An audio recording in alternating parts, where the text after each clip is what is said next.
All right, HIPAA is another term that you're going to need to be very familiar with. HIPAA is Health Insurance Portability and Accountability Act, and this sets standards for protecting the privacy of a patient's health information. I'm sure you're very familiar with HIPAA from maybe being as a patient somewhere. We're always signing forms about HIPAA, etc. But this is something you need to be very knowledgeable about, because violating HIPAA or patient confidentiality can result in hefty fines and termination from a facility.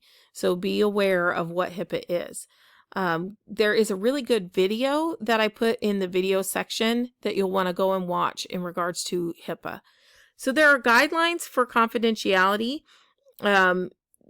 Do not give out information over the phone because you don't know who you're talking to. There are different ways that you can have like passwords or code words that can be used. So that's a possibility. Do not give personal information to visitors. If they have a question, refer them to the nurse. Don't share a medical chart with anyone other than the healthcare team. So, you need to make sure you know who you're talking to, make sure they have a right to know. Once again, don't share your password so that they're not accessing things they don't need to access. Confidentiality also when we talk about photographs. So don't photograph or share on social media.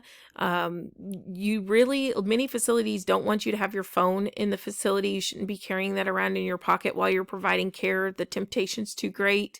People do a lot of things they shouldn't be doing when they should be working, especially if they have access to their phones. There has been lawsuits because well-meaning CNAs have taken pictures of residents that they care for and posted it on social media, and then family members who had not given consent for that to be posted then have sued facilities. And then there's some not so well-meaning CNAs that do some terrible things, and you'll see that in the video section about elder abuse. There has to be forms filled out. Our facility has a very great social media presence, but they have permission to post those pictures of the residents on the social media account. So keep that in mind.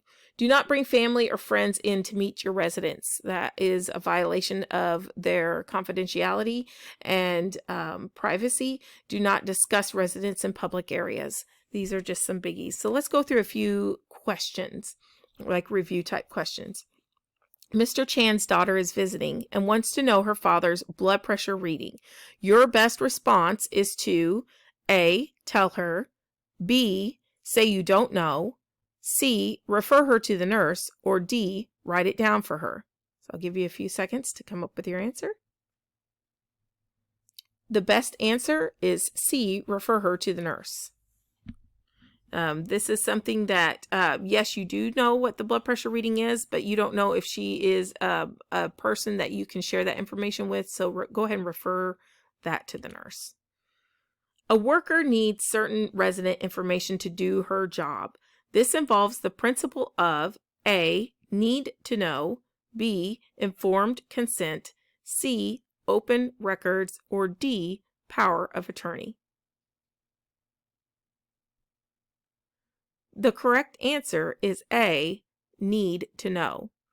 You should only be accessing information about residents that you have a need to know that information.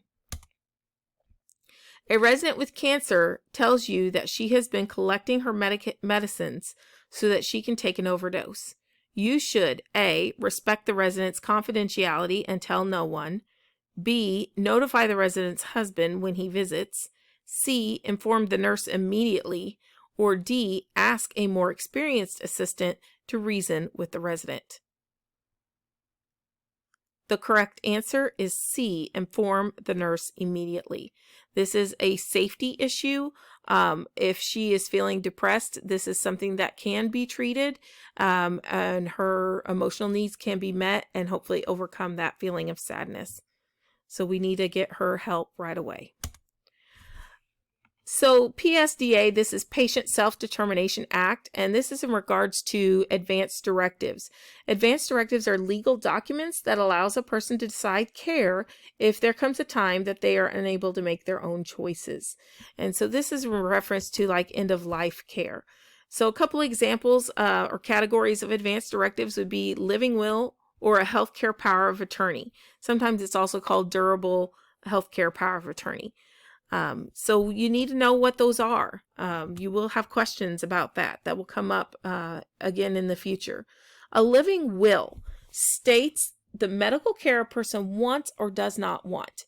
So we know a regular will has to do with finances and property and goes into effect after they die. But a living will has to do with health care and what they want medical care wise, and that is in act while they are living. So if they are unable to speak for themselves and they have a living will in place, that speaks for them. A healthcare power of attorney appoints someone to make medical decisions. So you have a healthcare power of attorney or you have a power of attorney. A power of attorney has to do with finances. So if you are the power of attorney for your loved one, they have given you, appointed you control over their financial needs, over their bank accounts, over their credit cards, that kind of thing. But a healthcare power of attorney is when a person appoints you to make decisions on their behalf. So they've discussed with you what they want, and then you're making those decisions when they are not able. So you may be someone's healthcare power of attorney, but if they're still able to make decisions, then that's okay. They can still make those decisions, but in the event they're unable to, that's when you step in. Maslow's hierarchy of needs. This is something that you should be familiar with. This is a theory about how certain needs need to be met before you can go on to meet other needs. So Maslow is saying that their physical needs need to be met first before their need for safety and security can be met. So if you can't breathe, nothing else matters, right? So if they're struggling to breathe, we're not really worried about whether they feel loved or that they belong, right? So you meet the physical needs first, then safety and security is the next one above that, love and belonging, self-esteem, and then self-actualization's at the top, which is often that pinnacle of where a person wants to be. So here's some examples. Physical needs is like oxygen, food, water, comfort, safety, freedom from pain. And then psychological needs, we're talking about love, acceptance, security, and self-esteem. So make sure you look over at Maslow's because you might see that on the test.